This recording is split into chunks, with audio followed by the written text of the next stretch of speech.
सो यहाँ पर हमें एक फंक्शन दिया है जो कि ये है एफ एक्स, और मतलब बॉक्स एक्स के बारे में बताया गया है कि ग्रेटेस्ट इंटीजर फंक्शन है। और इसमें इसमें चार स्टेटमेंट्स हैं, इनको वेरीफाई करना है कि क्या ये इस फंक्शन को, ये जो फंक्शन है क्या इन चार स्टेटमेंट्स को जस्टिफाई कर रहा है कि नहीं कर रहा है। तो फिर हम लोग सब एक स्टेप बाय ये स्टेटमेंट बाय स्टेटमेंट चलेंगे। तो सबसे पहले हम पहला वाला जो स्टेटमेंट है उसको पढ़ते हैं। The function f is discontinuous exactly at one point in 01। इसमें एक चीज देखें तो लगभग पहले के तीन स्टेटमेंट्स में तो कंटिन्यूस डिसकंटिन्यूस या फिर डिफरेंशिएबल के बारे में बात हुई है। तो इसको पहले यही ब्रेक कर करके देख लेते हैं कि ये कहाँ क्या डिसकंटिन्यूस है कि नहीं है। पहली बात तो कि जो एफ एक्स है, box of 4x x minus 1/4 to the power 2 x minus half. सबसे पहली बात तो ये फंक्शन जो होगा केवल ये 4x की वजह से कंटिन्यूस या डिसकंटिन्यूस होगा, क्योंकि x minus 1/4 to the power 2 यानी कि ये जो पार्ट है रिमेनिंग वाला, ये तो कंटिन्यूस है, ये तो कंटिन्यूस है। ठीक, क्योंकि ये तो एक काइंड ऑफ पॉलिनॉमियल है, तो पॉलिनॉमियल तो कंटिन्यूस होता ही है। तो हमें एक्चुअली 4x के अबाउट हमें एनालिसिस करनी पड़ेगी। तो यहाँ पे सबसे पहले हम क्या करेंगे, ये सबसे पहले तो बॉक्स के अंदर की जो क्वांटिटी है, ये हम चेक करना चाहेंगे कि एक्चुअली होगा क्या कि मैं यहाँ पहली बात तो जो डोमेन दी गई है, जो ये डोमेन दी गई है ये 0 से 1 दी है। इस 0 से 1 के बीच में जो 4x की वैल्यू होगी 0 से 4 होगी। ठीक, तो हमें ये चेक करना है यहाँ पर कि ये जो बॉक्स के अंदर वैल्यू है वो 0 से 1 कब होती है, फिर 1 से 2 कब होती है, और फिर 2 से 3 कब होती है, और फिर 3 से आगे कब जाती है। मतलब 4 तक तो जाएगी नहीं क्योंकि हमारा ओपन इंटरवल है, क्लोज इंटरवल तो है नहीं। तो बस इतना हमें वेरीफाई करना है, और 0 पे भी ओपन है। तो हम ये मैं 4x की बात कर रहा हूँ। अगर मान लो ये 4x यहाँ पे x होता तो बहुत सिंपल होता, 4x की बात कर रहा हूँ। तो यहाँ पे अब अ, इसी इसी पॉइंट पे आगे बढ़ते हैं कि अगर मान लो अ, जैसे 4, मैं मान लो 4 अल्फा 1 कब होता है, यानी x कोई अल्फा है, तो अल्फा 1/4 हो, x की वैल्यू यानी कि 0.25, अल्फा 0.25 रख दीजिए तो ये 1 हो जाएगा। तो इसका मतलब कि x की वैल्यू, इसका मतलब हम जो केसेस यहाँ पे जो केसेस बनेंगे वो बनेंगे कि जब x की वैल्यू 0 से, ये पहला केस है, जब x की वैल्यू 0 से 0.25 होगी, तब हमारा जो 4x होगा वो 1 आएगा। ठीक, यानी यहाँ पे इक्वालिटी नहीं यूज करेंगे क्योंकि उसमें तो एग्जैक्टली 1 ही आ जाएगी वैल्यू। तो ये होगा। तो यहाँ पे जो हमारा फंक्शन फॉर्म होगा, तो अब होगा क्या कि यहाँ पे x की वैल्यू 0 से 0.25 है, और 0.25 पे वैल्यू 4x की 1 है। जब 4x की 0.25 पे वैल्यू 1 है, इसका मतलब क्या है, जब x की वैल्यू 0.25 से कम होगी, 0 से ज़्यादा होगी, तो 4x की वैल्यू कम 0 पॉइंट समथिंग होगी। तो बॉक्स ऑफ 4x क्या हो जाएगा, 0। तो इसीलिए यहाँ पे क्या होगा कि यहाँ एफ एक्स 0 आ जाएगा। एक बार फिर से बता देता हूँ कि x की वैल्यू यहाँ पे, ये x की वैल्यू यहाँ पे 0 से 0.25 है। तो यहाँ इसकी वजह से जो 4x होगा वो 0 से 1 के बीच में होगा। ठीक, और इसकी वजह से जो बॉक्स की वैल्यू आएगी वो 0 आएगी। और अगर एक क्वांटिटी 0 हो जाती है पूरे फंक्शन में तो पूरा फंक्शन 0 हो जाएगा। ठीक, तो ये हो गया पहला केस हमारा। अब हम आते हैं अपने दूसरे केस पे। दूसरे केस पे जब अब तो हमें ये चेक करना है दूसरे केस पे कि अब हमारी जो वैल्यू है वो 2 कब होती है। तो 4β = 2 ले लिया मैंने। ठीक। तो बीटा क्या आ गया, 0.5। ठीक। तो अब हमें ये, तो इसका मतलब ये है कि x की वैल्यू अगर मैं 0.5 रख दूं,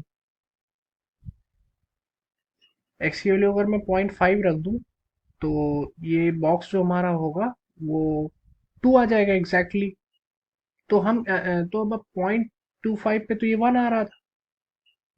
तो अब इसको इस वैल्यू को लेंगे, और 0.5 पे 2 आ रहा है तो इसको नहीं लेंगे, क्योंकि हमें एक्चुअली 1 से 2 के बीच में वैल्यूज लेनी है। ठीक। जिसमें 1 इंक्लूडेड है।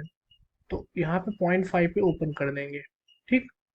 अब यहाँ पे एक्स एफ एक्स क्या आएगा, अब यहाँ पे जो 4x की वैल्यू होगी वो 1 से 2 के बीच में लाई करेगी। ठीक। तो अगर 1 से 2 के बीच में लाई करेगी तो यहाँ पे बॉक्स 4x क्या हो जाएगा, 1 हो जाएगा। ठीक। 1 हो जाएगा तो यहाँ पे सिंपली फंक्शन हमारा क्या बचेगा, x-1/4 का होल स्क्वायर, x-हाफ। ठीक। यही फंक्शन था। ये दूसरा केस हो गया। अब तीसरा केस। अब तीसरे केस में क्या है कि हमारी वैल्यू 3 कब होती है।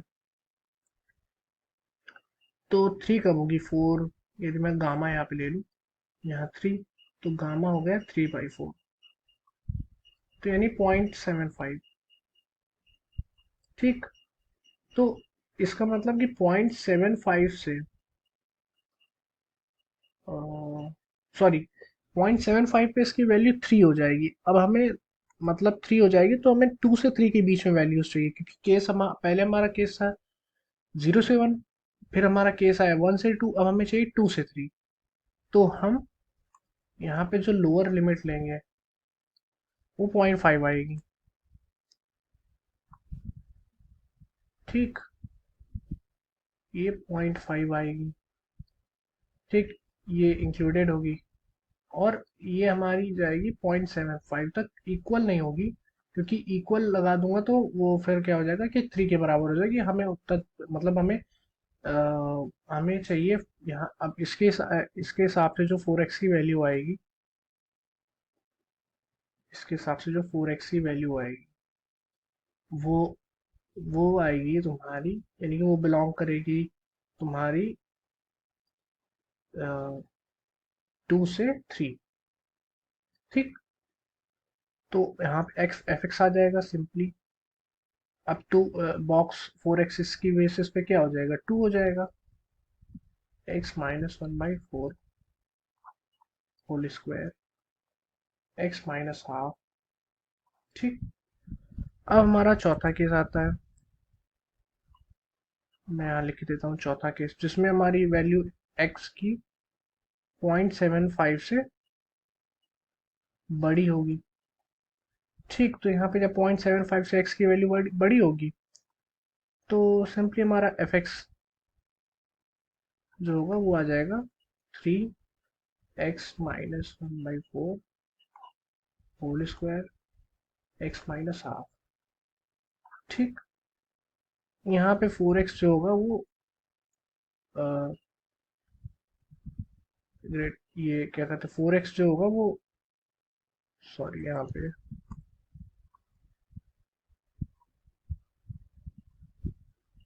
4x होगा वो यहाँ पे 3 से बड़ा होगा, लेकिन 4 से बड़ा, 4 से छोटा ही होगा। ठीक। तो यहाँ पे ये भी लिखे देता हूँ मैं, 4 से छोटा होगा, क्योंकि फोन पे ओपन है, 4 पे ओपन है। ठीक। तो इस ये आ गया हमारा फाइनली फंक्शन।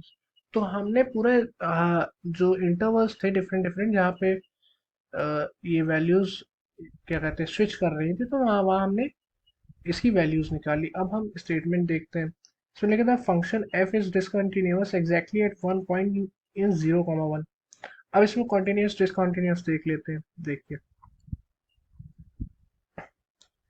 अगर इसमें डिसकंटिन्यूअस वाली चीज देखें यहाँ पे कि 0.25 पे, 0.25 पे हम लोग स्विच किए, तो 0.25 पे यहाँ पर वैल्यू कितनी आ रही थी, एफ ऑफ 0.25 आ रहा था 0।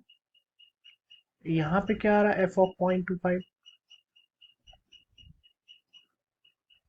चेक कर ले, 0.25 यानी 1/4, यहाँ पे भी 0 आ रहा है, तो इसका मतलब 0.25 पे कंटिन्यूस है फंक्शन है। तो ये यहाँ पे ये क्लियर हो गया। अब अब यहाँ पे 0.5 पे क्या वैल्यू आ रही थी,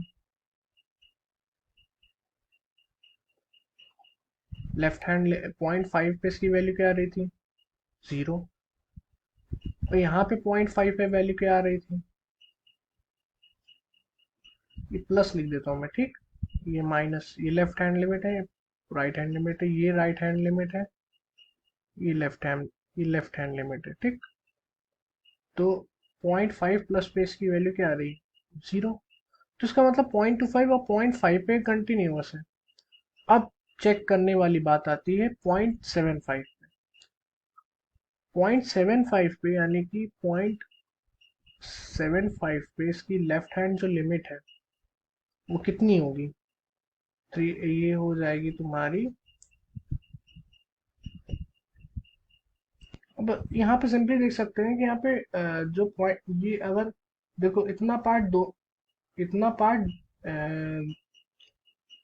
राइट हैंड लिमिट में, लेफ्ट हैंड लिमिट में, दोनों में सेम है। तो इस पार्ट की वैल्यू अगर मान लो कुछ आती है रैंडमली, मान लो कुछ ए आती है, ठीक। तो इसकी वैल्यू क्या आ जाएगी, 2a। और वहीं इसी में 0.75 की अगर मैं राइट हैंड लिमिट में देखूंगा तो इसकी वैल्यू क्या आएगी, 3 है। तो यहीं पे दिख गया कि ये डिसकंटिन्यूअस है। तो इसका मतलब एक ही पॉइंट पे डिसकंटिन्यूअस है, जो 0 से 1 के बीच में, जो कि 0.75। तो हमारा पहला वाला जो ऑप्शन है वो करेक्ट हो जाता है, ये करेक्ट हो गया, ठीक।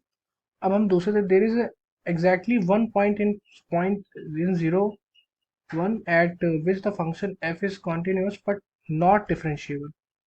अब देखिए हमारे पास तीन स्विचिंग पॉइंट्स थे, 0.25, 0.5, 0.75। 0.75 पे हो गया ये डिसकंटिन्यूअस, तो वो वाला मैं चेक ही नहीं करना, क्योंकि वो कह रहा कंटिन्यूअस है लेकिन नॉन डिफरेंशिएबल है। तो 0.25 पे और 0.5 पे हमें चेक करना पड़ेगा, ठीक।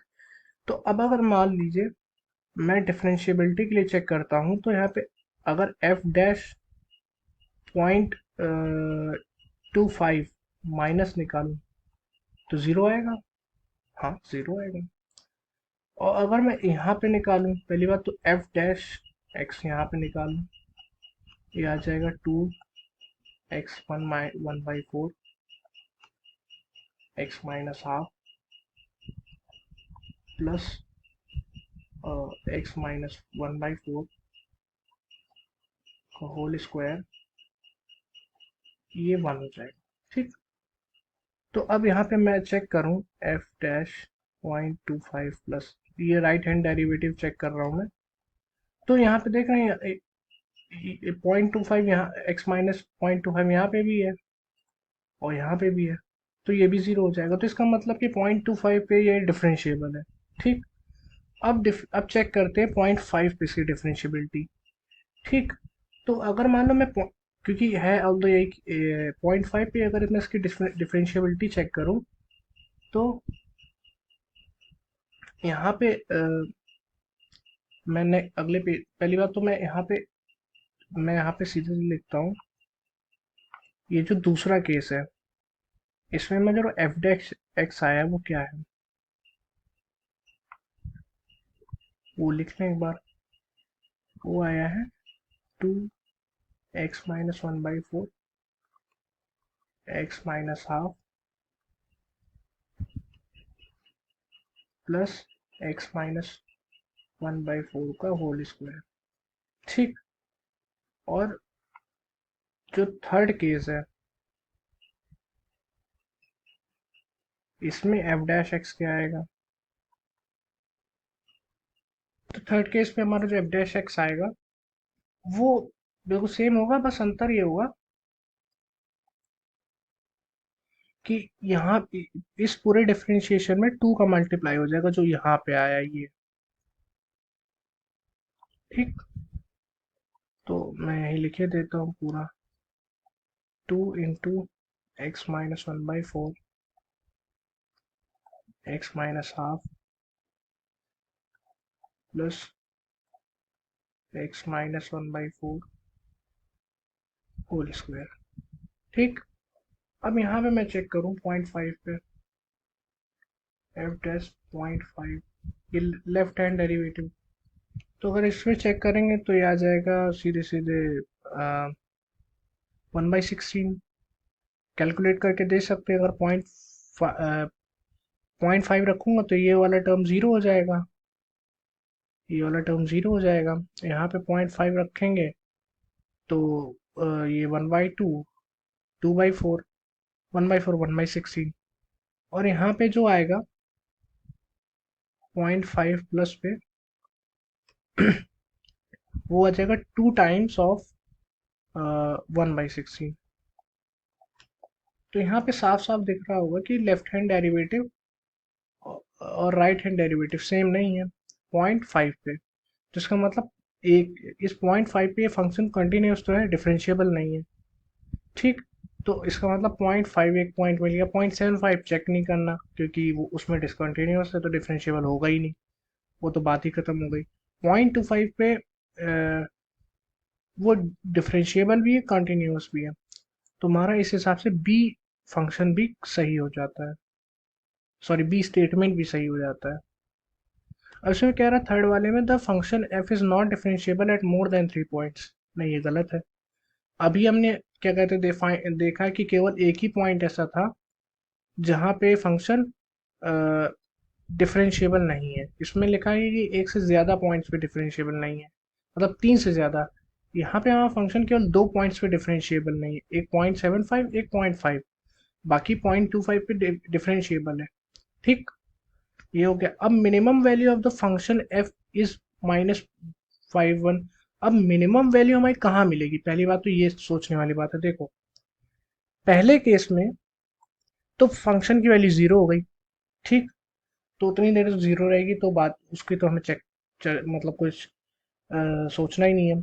कि दूसरे केस में 0.25 से 0.5 है, ठीक, तो इस यहीं पर ऐसी वैल्यूज आएगी जो फंक्शन की जो नेगेटिव होगी। ठीक, क्योंकि थर्ड केस में जैसे ही जाएंगे तो 0.5 से वैल्यू बड़ी हो जाएगी। ठीक, तो बड़ी हो जाएगी तो पॉजिटिव आएगी यहाँ पर, क्योंकि 0.25, क्योंकि दो ही फैक्ट, इसके दो ही रूट्स हैं, 0.25 और 0.5, और 0.5 से कोई भी बड़ी वैल्यू डाल दोगे तो एफ एक्स की वैल्यू पॉजिटिव आ जाएगी। फोर्थ केस में भी पॉजिटिव आ जाएगी, थर्ड केस में भी पॉजिटिव आ जाएगी, फर्स्ट केस में भी पॉजिटिव रहेगी। सेकेंड केस एक ऐसा है जहाँ पे ये नेगेटिव हो रही है।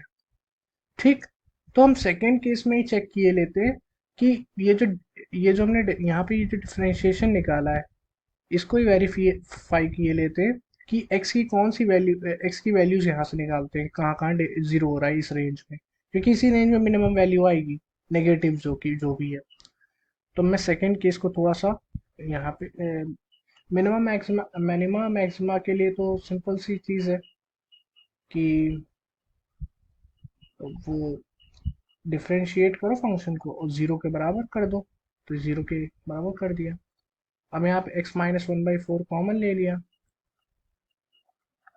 यहाँ ये क्या आ गया 2x-1 प्लस x-1/4। ठीक, x इज इक्वल, अब यहाँ से दो वैल्यूज आ गई, x इज इक्वल टू 1/4 जो कि नहीं हो सकता, यहाँ पे x इज इक्वल टू 1/4 एक आई वैल्यू जो नहीं हो सकती, क्योंकि यहाँ पे फंक्शन की वैल्यू जीरो हो जाएगी। ठीक, और हमें साफ साफ दिख रहा है कि ये एक जगह नेगेटिव आएगी, जब नेगेटिव आएगी तो ऑब्वियस ही बात है कि वही मिनिमम वैल्यू होगी, तो हम इसको नहीं लेंगे। तो हम दूसरे वाले एक्सप्रेशन है जो उस उस पे हम आगे बढ़ेंगे, 2x-1 plus x-1/4 is equal to 0। ठीक, अब यहाँ पे आएगा 3x is equal to 5/4, x is equal to 5/12। ठीक, अब इसकी वैल्यू फंक्शन में डाल के देखें, f ऑफ 5/12। ठीक, और यहाँ पर तो जो हमने निकाला निकाला था इस रेंज में, तो ये वाला फंक्शन होगा, तो इसी में सीधे वैल्यूज डालते हैं जो फंक्शन है। 5/12 -1/4 का होल स्क्वायर, 5/12 -½ ठीक, तो ये क्या आ जाएगा, 1/6 का होल स्क्वायर, और ये आ जाएगा -1/12। ठीक, तो ये 1/36, 1/12, ये आ जाएगा -1/432, जो कि हमारे ऑप्शन से मैच कर नहीं रहा। 5/12 लिखा है, तो ये भी ऑप्शन हमारा गलत हो गया। फाइनली जो हमारे ऑप्शन सही है इसमें, ए बी सही है।